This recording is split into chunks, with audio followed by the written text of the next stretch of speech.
وبما أني قادري أقول أدرك عبدك جيلاني نحمده ونصلي ونسلم على حبيبه الكريم أما بعد فأعوذ بالله من الشيطان الرجيم بسم الله الرحمن الرحيم يحلفون بالله ما قالوا وَلَقَدْ قَالُوا كَلِمَةَ الْكُفْرِ وَكَفَرُوا بَعْدَ إِسْلَامِهِمْ صدق الله العظيم وصدق رسوله النبي الأمين الكريم ونحن على ذلك لمن الشاهدين والشاكرين والحمد لله رب العالمين۔ اسٹیج پر تشریف فرما علماء کرام، عزیز طلبہ، حاضرین باوقار، بالخصوص شہزادے حضور محدث کبیر علامہ الشاہ مفتی جمال مصطفیٰ صاحب قبلہ، السلام علیکم ورحمۃ اللہ تعالی وبرکاتہ۔ یہ عظیم الشان اجلاس اور علمی بزم جس میں ہم اور آپ شرکت کی سعادت حاصل کر رہے ہیں، عالم اسلام کی اس نادر و نایاب شخصیت کی بارگاہ میں خراج عقیدت پیش کرنے کے لیے منعقد ہے، جن کے فضل و کمال اور علم و حکمت کی داستان آج دنیا میں اس طرح سے سنی اور سنائی جا رہی ہے کہ بجا طور پر یوں کہا جا سکتا ہے، کان جدھر لگائیے تیری ہی داستان ہے۔ امام احمد رضا، جنہیں رب کائنات نے ملت اسلامیہ کے تحفظ اور مسلمانوں کے عقائد اور ان کے معمولات کی حفاظت کے لیے خصوصی علم و حکمت کا خزانہ عطا فرما کر منصب شہود پر جلوہ گر فرمایا، جنہوں نے خدا داد لیاقت و صلاحیت کی بدولت شجر اسلام کی ایسی آبیاری فرمائی، گلستان شریعت کو اس طرح آپ نے سینچا کہ آپ کی خدمات کی بدولت عرب و عجم بالخصوص ہندوستان میں عشق و محبت کی بہار آ گئی، بلکہ عشق و محبت آپ کے ساتھ اس طرح سے جوڑ دیا گیا کہ دنیا کے مختلف خطوں میں عشق محبت اعلی حضرت ایک مکمل جملے کے طور پر استعمال کیا جانے لگا۔ عرب ہو کہ عجم، ایشیا ہو یا یورپ، آج امام احمد رضا کے فضل و کمال کا ڈنکا چار داغ عالم میں بج رہا ہے۔ بے نشانوں کے نشاں مٹتے نہیں، مٹتے مٹتے نام ہو ہی جائے گا۔ آج منبر و محراب، خانقاہ اور درسگاہ، بلکہ اب تو ایوان سیاست میں امام احمد رضا اپنے فضل و کمال کی خوشبو بکھیرتے نظر آ رہے ہیں، اور دنیا آپ کی بارگاہ میں خراج عقیدت پیش کرتے ہوئے کہہ رہی ہے، ڈال دی قلب میں عظمت مصطفیٰ، سیدی اعلی حضرت پہ لاکھوں سلام۔ قابل مبارکباد ہیں آپ حضرات کہ علم و ادب کی اس دانشگاہ میں اور ایک تاریخی شہر میں ایک تاریخ ساز شخصیت کے ذکر میں تاریخی پروگرام کرنے کے لیے بیٹھے ہوئے ہیں۔ تسلسل کے ساتھ نہایت سلیقہ مندی سے کل سے جو یہ تقریبات چل رہی ہیں، میں یہ سمجھتا ہوں یہ اعلی حضرت رضی اللہ تعالیٰ عنہ کہ عرس 100 سالہ کے موقع پر غالباً ہندوستان کا یہ پہلا شہر ہے کہ اس منظم طریقے سے پروگرام کیا جا رہا ہے، اور ان ساری کوششوں کا سہرا شہباز دکن، یادگار اسلاف، خلیفہ حضور مفتی اعظم ہند علامہ الشاہ مفتی مجیب علی رضوی صاحب قبلہ دامت برکاتہم العالیہ کے سر جاتا ہے۔ اہل علم یہ کہنے پر مجبور ہے کہ شہباز دکن کے اوپر یہ شعر بالکل صادق آ رہا ہے، میں تو تنہا ہی چلا تھا جانب منزل مگر لوگ یوں آتے گئے اور کارواں بنتا گیا۔ رب تعالی حضرت کو عمر دراز عطا فرمائے، صحت و عافیت سے رکھے، اور ان کے فیضان سے صرف حیدرآباد کو نہیں بلکہ عالم اسلام کو مالا مال فرمائے۔ ان کی کوششوں سے نہایت منظم طور پر یہ پروگرام اپنی منزل کی طرف رواں دواں ہے۔ دن کے اجلاس میں کئی اہم خطاب آپ نے سنا، بالخصوص محب محترم برادر کبیر حضرت علامہ مفتی شمشاد احمد صاحب قبلہ معتمد حضور محدث کبیر کا بیان حسام الحرمین کے حوالے سے آپ نے سماعت کیا ہے۔ ایک خالص علمی موضوع پر مجھے بھی کچھ آپ کے سامنے عرض کرنے کے لیے حکم ملا ہے۔ جیسا کہ آپ نے سنا، میری گفتگو کا عنوان ہے امام احمد رضا اور مسئلہ تکفیر۔ یہ خالص علمی موضوع ہے اور نہایت اہم موضوع ہے۔ اس موضوع کے تمام گوشوں کو سمیٹنے کے لیے ایک طویل وقت درکار اور خالص علوم دینیہ حاصل کرنے والوں کے لیے یہ موضوع ہے۔ میری نگاہ دیکھ رہی ہے محفل میں علوم دینیہ حاصل کرنے والوں کی ایک اچھی خاصی تعداد ہے۔ میری گفتگو کے اولین مخاطب وہی ہیں۔ دوسرے لوگ کوشش کریں کہ اس گفتگو کو اپنے ذہن میں بٹھائیں، انشاءاللہ ان کے لیے بھی یہ باتیں بہت کارآمد ہوں گی۔ مگر آئیے سب سے پہلے رسول کائنات فخر موجودات علیہ تحیت و ثنا کی بارگاہ قدس میں درود و سلام کا نذران عقیدت پیش کریں اور پڑھیں۔ اللہم صلی علی سیدنا و مولانا محمد معدن الجود والکرم والہ الکرام اجمعین۔ امام احمد رضا اور مسئلہ تکفیر پر تھوڑی دیر میں آپ سے کچھ عرض کرنے کی کوشش کر رہا ہوں۔ ایمان ایک قیمتی سرمایہ ہے، بلکہ یوں کہہ لیجئے دنیا کی سب سے قیمتی نعمت ایمان ہے۔ ایک موقع پر آپ کے اسی شہر کے ایک مفتی صاحب سے میری ملاقات ہو گئی۔ تھوڑی دیر میں نے ان سے دیگر مسائل پر گفتگو کی۔ اس کے بعد میں نے ان سے عرض کیا علماء دیوبند کی عبارتوں کے تعلق سے آپ کیا فرماتے ہیں؟ اتنا سننا تھا کہ وہ آپے سے باہر ہو گئے، ناراض ہو گئے اور کہنے لگے یہ نارتھ کے علماء، یہ بریلوی، یہ جہاں جاتے ہیں یہی ایک مسئلہ اٹھاتے ہیں، جبکہ دنیا کہاں سے کہاں پہنچ گئی اور یہ لوگ اسی مسئلے میں پڑے ہوئے ہیں۔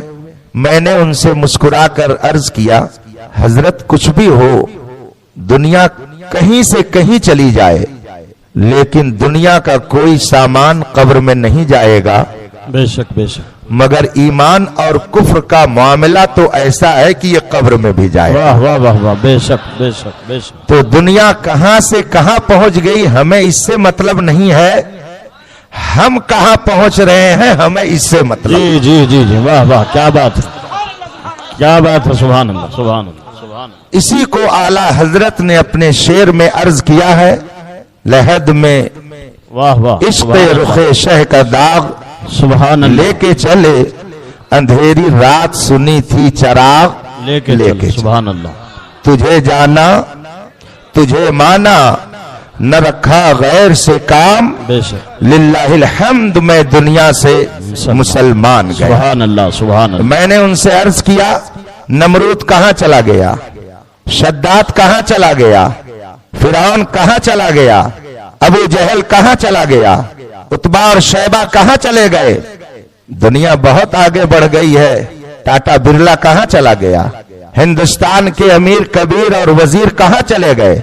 سب اسی مٹی میں مل گئے، مگر میرے خواجہ کل بھی زندہ تھے آج بھی زندہ، میرے صابر پاک کل بھی زندہ تھے آج بھی زندہ ہیں۔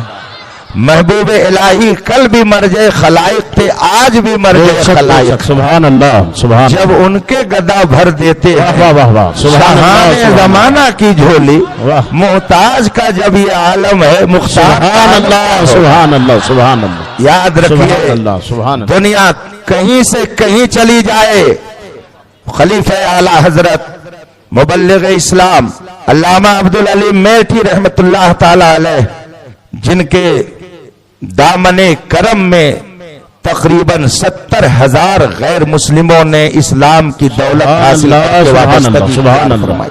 اللہ یا اعلی حضرت کے وہ خلیفہ کہ تقریباً 52 ملکوں کا انہوں نے دورہ فرمایا، واہ واہ اور دنیا کا دورہ کرنے کے بعد جب اعلی حضرت کی بارگاہ میں پہنچے ہیں تو عرض کرتے ہیں حضور میں آپ کی شان میں کچھ اشعار لکھ کر لایا ہوں۔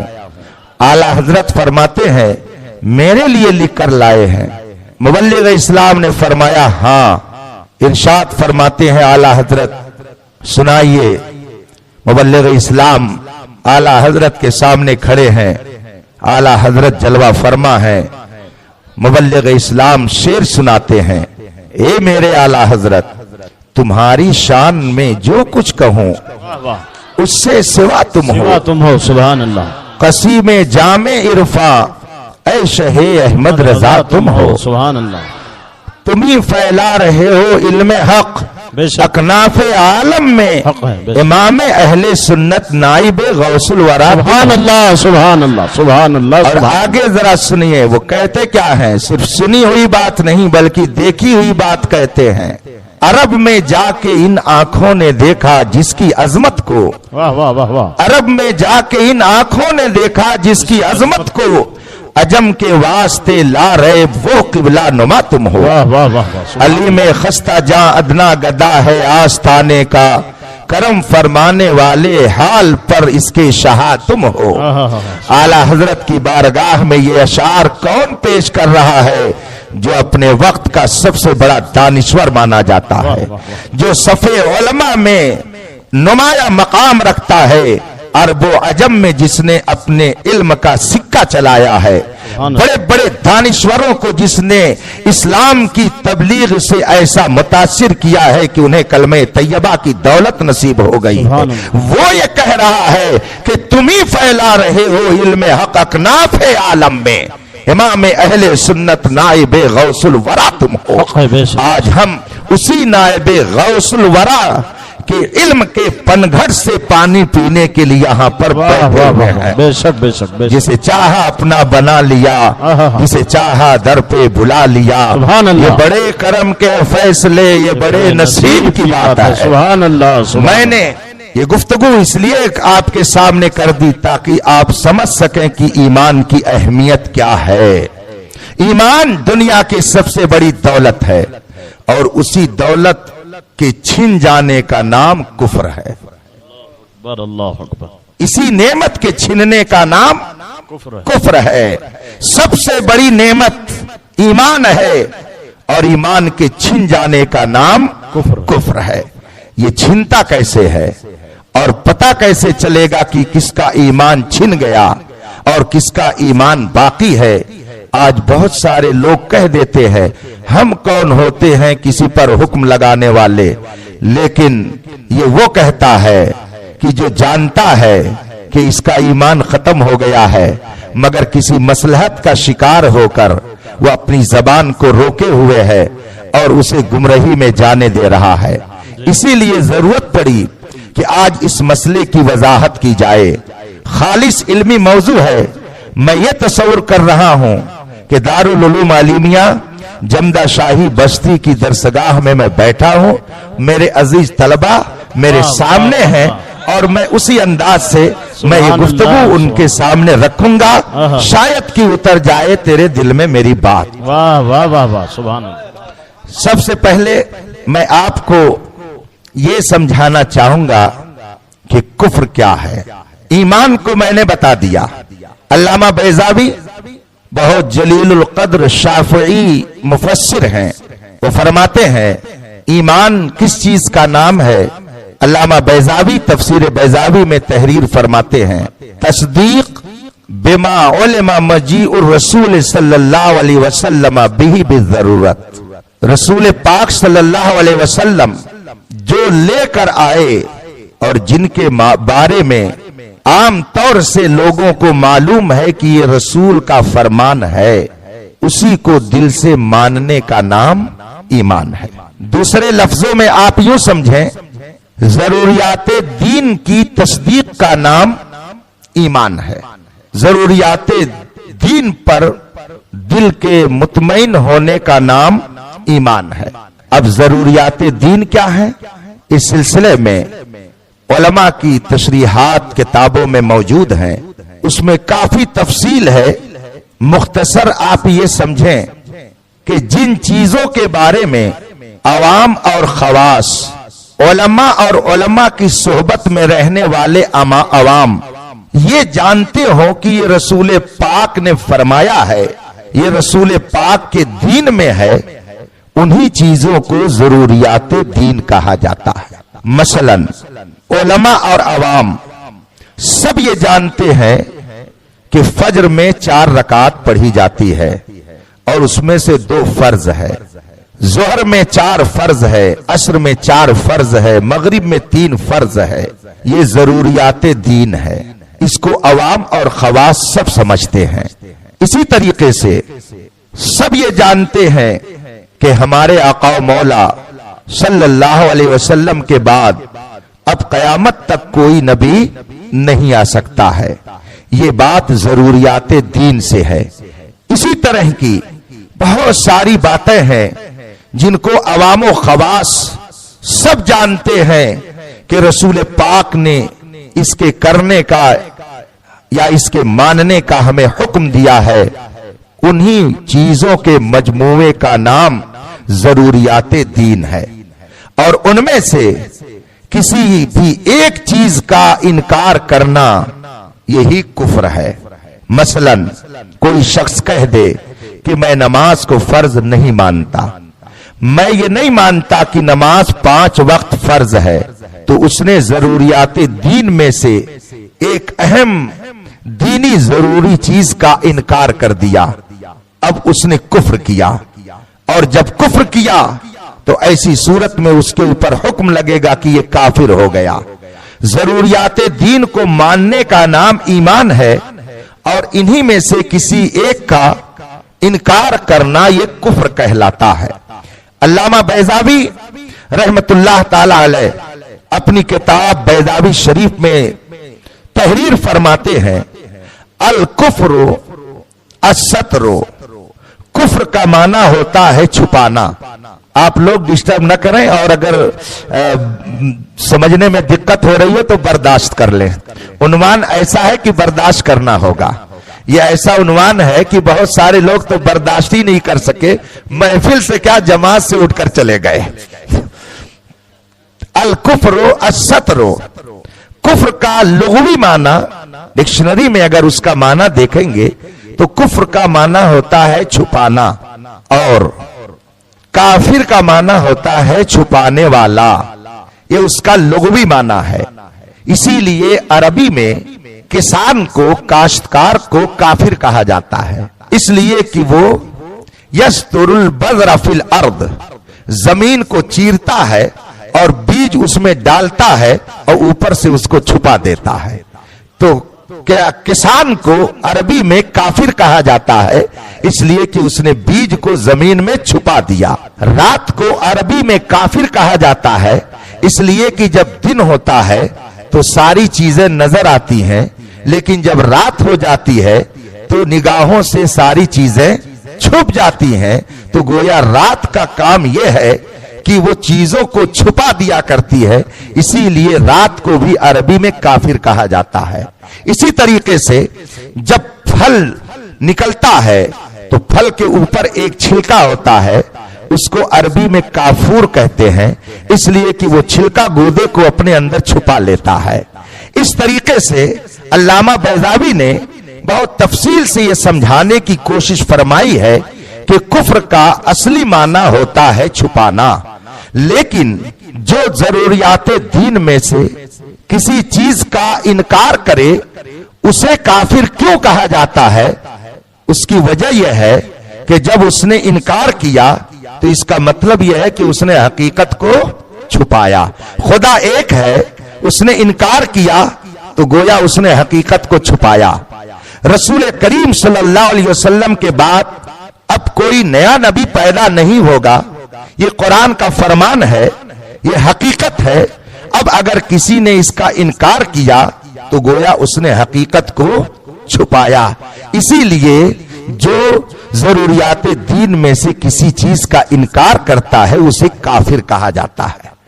اور یہ تو ہوا کفر اور کافر، اور اس کے بعد ایک مرحلہ ہے تکفیر کا۔ تکفیر اہل علم آگے پیچھے دونوں طرف ہیں، آگے رہبری کے لیے، پیچھے پشت پناہی کے لیے۔ تکفیر کا معنی ہوتا ہے کسی کو کافر کہنا، کسی کی طرف کفر کی نسبت کرنا۔ کفرا یکفرو، تکفیر باب تفعیل سے آتا ہے، کسی کو کافر کہنا تکفیر کا معنی ہوتا ہے۔ اب ہمیں جو عنوان دیا گیا ہے امام احمد رضا اور تکفیر، یعنی اعلی حضرت کسی کو کافر کہنے کے سلسلے میں کیا موقف رکھتے ہیں، کیا آپ کا نظریہ ہے، اور کسی کو کافر کب کہا جائے گا، کفر کی کتنی قسمیں ہوتی ہیں، کب کیا حکم اس کے لیے ہوگا، یہ ایک دریا ہے جس میں غوطہ لگانا یہ صرف امام احمد رضا کا حصہ ہے۔ فتاوی رضویہ 6ویں جلد اس سلسلے میں بڑی معلومات پر مشتمل ہے، اور اسی دریائے علم سے کچھ چھینٹے لے کر میں آپ کی خدمت میں اس وقت حاضر ہوں۔ کفر کا معنی ہوا ضروریات دین میں سے کسی چیز کا انکار کرنا، لیکن انکار دو طرح سے ہوتا ہے۔ اگر طلبہ نے ان باتوں کو اپنے ذہن میں محفوظ رکھا تو انشاءاللہ ان کے لیے بہت کارآمد باتیں ہوں گی۔ اس لیے نہیں کہ میں کہہ رہا ہوں، بلکہ اس لیے کہ اعلیٰ حضرت فرما رہے ہیں۔ کفر اور انکار کئی طرح سے ہوتا ہے۔ اس کو مثال سے آپ یوں سمجھیں، ایک شخص نے کہا میں یہ نہیں مانتا کہ حضرت علامہ مولانا مفتی جمال مصطفیٰ صاحب شہزادے محدث کبیر اسٹیج پر تشریف فرما ہیں، میں اسے نہیں مانتا۔ تو اس نے انکار کیا کہ نہیں کیا؟ کیا نا؟ لیکن اس نے ڈائریکٹ انکار کر دیا، میں نہیں مانتا کہ وہ بیٹھے ہیں، محدث کبیر کے شہزادے تشریف فرما ہے، میں نہیں مانتا۔ اس نے ڈائریکٹ انکار کر دیا۔ ایک آدمی ہے، وہ کہتا ہے ہاں ہم نے سنا تھا کہ شہزادے محدث کبیر تشریف فرما تھے، لیکن وہی نا جو 80 سال کی عمر کے تھے، وہی نا جو دونوں آنکھ سے معذور تھے، وہی محدث کبیر کے شہزادے نا جن کا ایک ہاتھ کٹا ہوا تھا، بیٹھے تھے اسٹیج پر۔ بتائیے دونوں کے انکار میں کچھ فرق ہوا کہ نہیں فرق ہوا؟ دونوں نے انکار کیا، مگر ایک نے ڈائریکٹ انکار کر دیا اور دوسرے نے مانن کر کے بھی انکار کر دیا۔ اس لیے کہ محدث کبیر کے شہزادے تو وہ ہیں جن کو اللہ نے دونوں آنکھیں سلامتی کے ساتھ بخشی ہیں، وہ ہیں جن کے دونوں ہاتھ محفوظ ہیں، وہ ہیں جن کی عمر ابھی 50 کے قریب ہے۔ اور کہنے والے نے کہا میں مانتا تو ہوں کہ وہ بیٹھے تھے، مگر ان کی عمر 80 سال تھی، تو مانا کہ انکار کیا۔ اس نے بھی انکار کیا اور اس نے بھی انکار کیا، مگر ایک نے ڈائریکٹ انکار کیا اور ایک نے تھوڑا گھما کر کے انکار کیا۔ انکار دو طرح کا ہوتا ہے۔ اسی طریقے سے ایک کہتا ہے میں نہیں مانتا محمد رسول اللہ کو، میں نہیں تسلیم کرتا ان کو نبی، تو اس نے بھی انکار کیا، مگر یہ انکار ڈائریکٹ ہے، یہ بالکل واضح ہے۔ اور ایک شخص کہتا ہے میں مانتا ہوں محمد اللہ کے رسول ہیں، مگر میں یہ نہیں کہتا کہ وہ غیب بھی جانتے تھے، میں یہ نہیں کہتا کہ وہ عبداللہ کے بیٹے تھے، میں یہ نہیں مانتا کہ وہ آمنہ کے پیٹ سے پیدا ہوئے تھے. بتائیے اس نے بھی انکار کیا کہ نہیں کیا؟ انکار دونوں نے کیا، مگر ایک نے صراحتاً ڈائریکٹ انکار کر دیا اور ایک نے تھوڑا گھما کر کے انکار کیا. انکار دو طرح کا ہوتا ہے. اسی طریقے سے کفر بھی دو طرح کا ہوتا ہے. ایک یہ ہے ڈائریکٹ کوئی کہہ دے میں نہیں مانتا شریعت کیا ہے، میں شریعت کو نہیں تسلیم کرتا، اسلام کو نہیں مانتا، یہ بھی انکار ہے، اس کو بھی انکار کہا جائے گا. اور اس کے علاوہ اگر کوئی یہ کہہ دے کہ میں مانتا تو ہوں کہ شریعت ہے، لیکن یہ شریعت میں جو بہت ساری کتابیں لکھ کر کے آپ نے پھیلائی ہیں، یہ بہار شریعت، یہ فتاوی رضویہ، یہ عالمگیری، یہ شامی، یہ ہدایہ، یہ قرآن کی تفسیریں، میں ان کو نہیں مانتا. تو جب کسی کتاب کو نہیں مانتا، شریعت جن کتابوں میں درج ہے جب ان کو وہ تسلیم نہیں کرتا، تو اس کا مطلب یہ ہے کہ اس نے شریعت کا انکار کیا، مگر اس کا انکار ڈائریکٹ نہیں ہوا بلکہ بالواسطہ ہوا. ایک شخص کہتا ہے کہ میں دین کو نہیں مانتا، اور ایک شخص وہ ہے جو کہتا ہے میں علماء کو نہیں مانتا. دونوں نے دین کا انکار کیا، مگر دونوں میں فرق ہے. اب وہ فرق ذرا سنیے.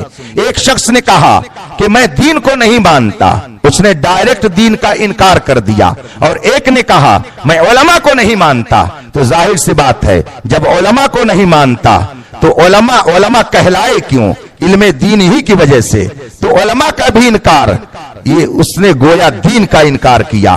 اور دین کا انکار یہ گویا دین لانے والے نبی کا انکار کیا. تو اس نے بھی انکار کیا، مگر دونوں انکار میں فرق ہے. اسی لیے علماء فرماتے ہیں کہ کفر دو طرح کا ہوتا ہے. ایک ہے کفر لزومی اور ایک ہے کفر التزامی. کفر لزومی کا حکم الگ ہے اور کفر التزامی کا حکم الگ ہے. کفر التزامی کا مطلب یہ ہے کہ ڈائریکٹ کسی نے انکار کر دیا، ضروریات دین میں سے کسی چیز کو ماننے سے وہ مکر گیا. مثلا اس نے کہہ دیا میں خدا کو نہیں مانتا، میں شریعت اسلامیہ کو نہیں مانتا، میں رسول پاک کو آخری نبی نہیں مانتا. تو اس نے انکار کیا. اور یہ انکار ایسا ہے ڈائریکٹ جس کو کفر التزامی کہا جائے گا. اور اگر علم دین کا انکار کیا تو یہ کفر التزامی نہیں بلکہ کفر لزومی ہے کہ جب اس نے علم دین کا انکار کیا تو اسی کے ضمن میں بات سمجھ میں آ گئی کہ اس نے دین کا بھی انکار کر دیا. اسی لیے علماء فرماتے ہیں کہ علماء کی توہین کفر ہے. تو علماء کی توہین کفر کیوں ہے؟ اس لیے کہ علماء کی توہین یہ حقیقت میں دین کی توہین، اور دین کی توہین یہ نبی کی توہین ہے، اور نبی کی توہین کفر ہے. تو بظاہر اس نے علماء کا انکار کیا، مگر حقیقت میں اگر دیکھا جائے تو اس نے رسول پاک کا انکار کیا. یہ ہے کفر لزومی. تو کفر دو طرح کا ہوتا ہے، ایک کفر لزومی اور ایک کفر التزامی. اب علماء نے جب دو طرح کے کفر کو دیکھا تو کچھ علماء نے سوچا کہ مسلمان ہے، اگر بچنے کی کوئی صورت ہے تو بچا لیا جائے، جرم سے بچانے کی کوئی تدبیر اگر نکل سکتی ہو تو نکال دی جائے. اس لیے علماء میں اب دو گروپ ہو گیا، علماء محققین اور فقہاء اسلام.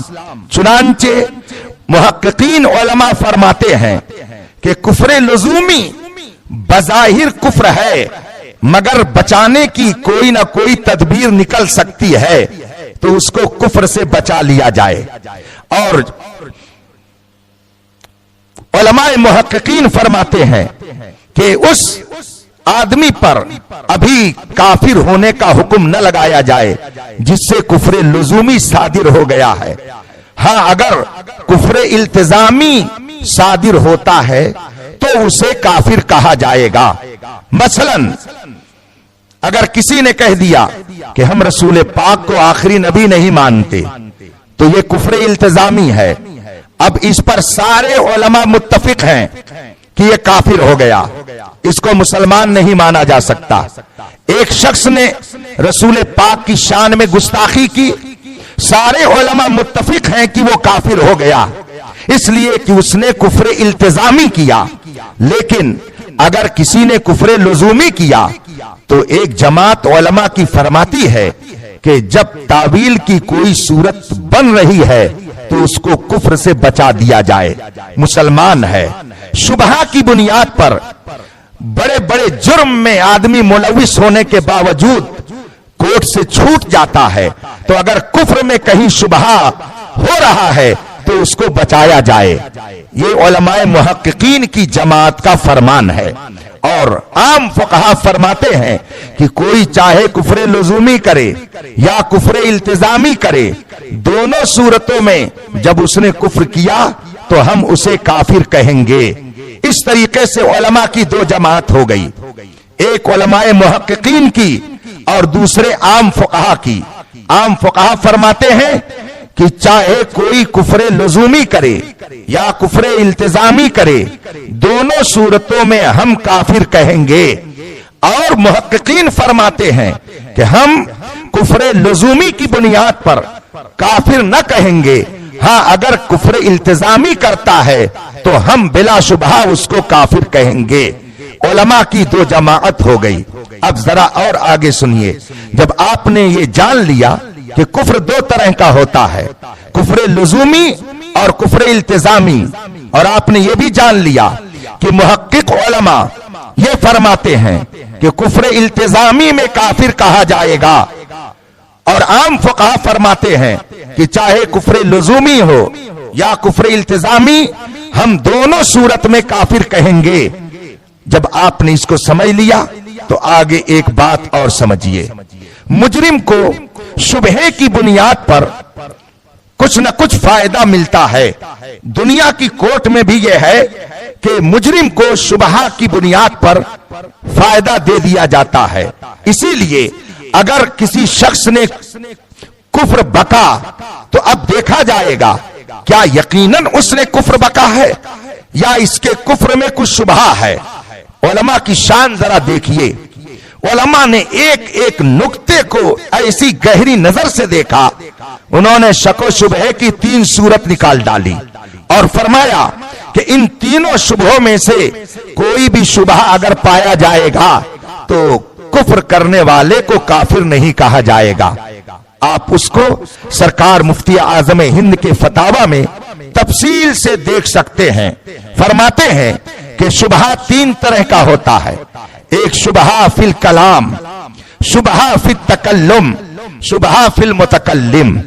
اب اس کو ذرا آپ سمجھیے، ایک شخص ہے جس نے کوئی کفر بکا، لیکن اس کے کفر کے کچھ ایسے معنی لیے جا سکتے ہیں کہ جو ایمان کی طرف لے جاتے ہیں، اور کچھ ایسا معنی اس کا ہے جو کفر کی طرف لے جاتا ہے، تو اب اس کے کلام میں شبہ ہو گیا۔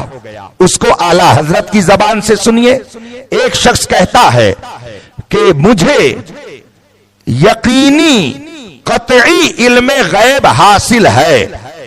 ایک شخص کہتا ہے مجھے قطعی یقینی علم غیب حاصل ہے، اس کا یہ کہنا یہ کفر ہے کہ ایمان ہے۔ کہتا ہے مجھے علم غیب ہے اور قطعی یقینی علم غیب ہے۔ اعلیٰ حضرت فرماتے ہیں کہ اس کے اس جملے کا 21 مطلب ہو سکتا ہے۔ کئی مطلب؟ 21 مطلب ہو سکتا ہے۔ میں اس وقت سب آپ کو تو نہ سناؤں گا، ورنہ 12 بجنے کے بجائے 24 بج جائیں گے، تو میں 2 معنی اس کا آپ کو سمجھاتا ہوں۔ اعلیٰ حضرت فرماتے ہیں کہ اگر کسی نے کہا کہ مجھے یقینی قطعی علم غیب ہے، تو اس کا ایک معنی یہ ہے کہ جیسے اللہ تبارک و تعالی کو علم غیب ذاتی ہے، اسی طریقے سے مجھے بھی علم غیب قطعی یقینی حاصل ہے۔ اعلیٰ حضرت فرماتے ہیں کہ اس معنی کے اعتبار سے اس کا یہ جملہ کفر ہے اور کہنے والا یقیناً کافر ہے۔ لیکن اگر اس نے یہ معنی لیا کہ مجھے رسول پاک کے واسطے سے الہام کے ذریعہ اللہ نے فلاں چیز کا علم غیب دے دیا ہے، تو اس کا یہ کہنا یہ کفر نہیں ہے بلکہ ایمان ہے۔ تو جملہ ایک ہی ہے، مگر ایک اعتبار سے کفر ہے اور ایک اعتبار سے ایمان ہے۔ اب اس کلام میں شبہ ہو گیا، اس نے کون سا معنی مراد لیا ہے؟ جب تک اس کی مراد متعین نہ ہو جائے محققین فرماتے ہیں ہم کہنے والے کو کافر نہیں کہیں گے۔ یہ ہے شبہ فی الکلام، کہ کلام میں شبہ ہو گیا، جملہ اس کا ایسا تھا کہ جس میں کفر کا بھی پہلو اور ایمان کا بھی پہلو، اس کو فقہ کی اصطلاح میں شبہ فی الکلام کہتے ہیں۔ اب ذرا اور آگے چلیے، ایک شخص نے کہا کہ خدا کے وجود کو میں تسلیم نہیں کرتا، یہ یقیناً کفر ہے، خالص کفر ہے، یہ کفر التزامی ہے۔ مگر لوگوں نے کہا کہ وہ جملہ تو یہ بولا تھا لیکن بعد میں اسے افسوس ہو رہا تھا، وہ بعد میں بہت اپنے کہے ہوئے پر پچھتا رہا تھا، اور کچھ لوگوں نے اسی میں اڑا دیا، توبہ بھی کر لی تھی۔ لیکن جب حضرت مفتی مجیب علی صاحب نے اس کی تحقیق شروع کی تو کوئی بات پائے تحقیق تک نہیں پہنچ پائی۔ تو کلام تو کفر تھا لیکن اس کی زبان سے یہ کلام نکلا کہ نہیں نکلا، اس میں شبہ ہو گیا، اور اس نے یہ بات اپنی زبان سے کہہ کر توبہ کر لی کہ توبہ نہیں کی، اس میں شبہ ہو گیا۔ کلام کفر ہے مگر متکلم اس پر ڈٹا ہے کہ اس سے منکر ہو گیا، اس میں شبہ ہو گیا۔ اس کو کہتے ہیں شبہ فی المتکلم، کہ کلام تو کفر ہے اور یہ بھی پتا چلا کہ اس نے کہا ہے، لیکن بعد میں بات یہ اڑ گئی کہ شاید اس نے توبہ کر لی، اور یہ بات یقین سے نہیں معلوم ہو سکی کہ اس نے واقعی توبہ کی، تو بولنے والے کے اس کفر میں شبہ ہو گیا۔ اس کو شبہ فی المتکلم کہتے ہیں۔ تو ایک ہے شبہ فی الکلام اور ایک ہے شبہ فی المتکلم، یہ دو شبہ۔ اب متکلم میں شبہ ہو گیا، توبہ کی کہ نہیں کی، تحقیق سے کوئی بات ثابت نہ ہوئی، محققین فرماتے ہیں ہم اس کو کافر نہیں کہیں گے، اس لیے کہ شبہ ہو گیا، اور شبہ کی بنیاد پر ملزم کو بہرحال نفع ملتا ہی ملتا ہے۔ اور تیسری قسم شبہ کی شبہ فی التکلم ہے۔ کلام تو یقیناً کفر ہے مگر اس کو اس نے کہا ہے کہ نہیں کہا ہے، اسی کہنے میں ہی شبہ ہے، اس کو شبہ فی التکلم کہتے ہیں۔ اگر ان میں سے کوئی بھی شبہ پایا گیا تو کہنے والے کو کافر نہیں کہا جائے گا۔ محققین فرماتے ہیں شبہ چاہے کلام میں ہو، شبہ چاہے بولنے میں ہو، تکلم میں ہو، شبہ چاہے متکلم میں ہو، جہاں شبہ پیدا ہو گیا ہم اس جملے کے قائل کو کافر نہیں کہیں گے۔ یہی احتیاط ہے، یہی محققین کا ارشاد ہے۔ اب آپ نے اگر اتنی بات سمجھ لی تو اس کے ساتھ ساتھ اب آگے اور سنیے کہ اگر کسی شخص نے کوئی بات ایسی کہی جو کفر التزامی ہے، یقیناً کفر ہے، اور یقین سے یہ معلوم ہے کہ اس نے کہا ہے، اور یقین سے یہ بھی معلوم ہے کہ اس نے توبہ نہیں کی ہے، تو اب اس کے لیے کیا حکم لگے گا؟ اپنی زبان کو لوگ روکیں گے یا جو حکم شرع ہے اسے بیان کیا جائے گا؟ آپ اس بات کو سن لیجئے تاکہ آپ یہ سمجھ سکیں کہ امام احمد رضا نے جن کی تکفیر فرمائی ہے انہوں نے ضد میں یہ کیا ہے کہ شریعت کی پاسداری میں آپ نے یہ قدم اٹھایا ہے۔ قرآن پاک کی آیت کریمہ ہے، اللہ ارشاد فرماتا ہے یحلفون باللہ ما قالوا، میں نے یہی آیت کریمہ پڑھی ہے۔ واقعہ کیا ہے، شان نزول اس کا آپ سن لیں تب اس آیت کریمہ کا مطلب سمجھنے میں آسانی ہوگی۔ حضرت عبداللہ ابن عباس رضی اللہ تعالی عنہما سے روایت ہے کہ مدینہ منورہ میں کچھ کلمہ پڑھنے والے ایک جگہ بیٹھے ہوئے تھے، اس میں سے ایک شخص رسول پاک کی طرف آنا شروع کیا۔ حضور نے صحابہ سے فرمایا کہ ابھی تمہارے پاس کچھ ایسے لوگ آئیں گے کہ جو دین کے معاملے میں بکواس کرتے ہیں، اور جب تم ان سے ملاقات کرو گے تو ایسا اور ایسا ہوگا۔ اتنے میں ایک آدمی حضور کے پاس آ ہی گیا۔ حضور نے پوچھا کہ تم لوگ ابھی گستاخی کے کون سے کلمے آپس میں بک رہے تھے؟ کون سی بات تم لوگ توہین کی اور میری گستاخی کی آپس میں بیٹھ کر کہہ رہے تھے؟ اس نے کہا نہیں تو میں تو کوئی بات نہیں کہہ رہا تھا۔ حضور نے فرمایا اور اپنے ساتھیوں کے ساتھ بیٹھ کر کیا کہہ رہے تھے؟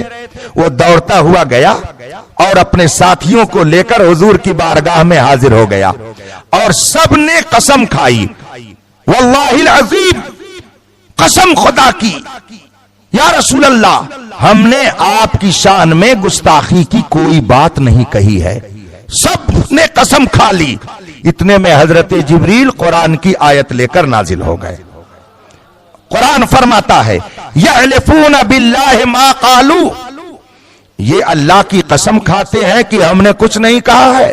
وَلَقَدْ قَالُوا كَلِمَةَ الْكُفْرِ، بے شک انہوں نے کلمہ کفر بکا ہے، اپنی محفل میں انہوں نے کفر بکا ہے، آپ کی شان میں انہوں نے گستاخی کی ہے۔ وَكَفَرُوا بَعْدَ إِسْلَامِهِمْ، جب انہوں نے کفر بک دیا تو پہلے مسلمان تھے مگر کفرو، مسلمان ہونے کے باوجود جب انہوں نے آپ کی شان میں گستاخی کر دی تو کفرو، یہ سب کے سب کافر ہو گئے۔ اس کا مطلب ہے کہ گستاخ نبی پر کفر کا فتویٰ سب سے پہلے اللہ نے صادر فرمایا ہے۔